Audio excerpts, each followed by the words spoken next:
A. A is for apple.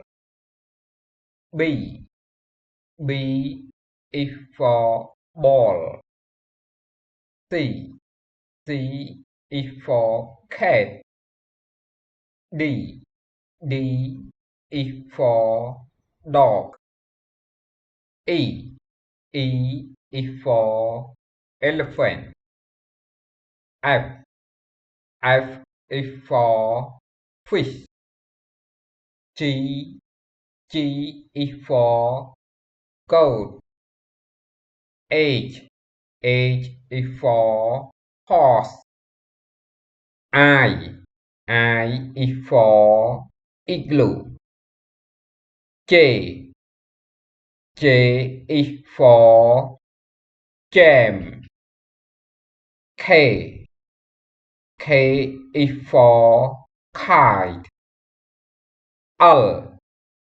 L is for lion. M is for milk. N is for nurse. O is for oyster. P is for panda. Q is for quail. R is for ring. S is for sun. T is for tab.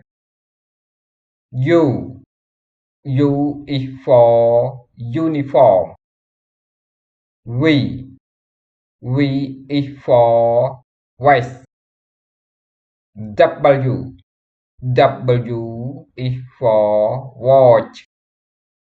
X is for xylophone. Y is for yogurt. Z is for zebra.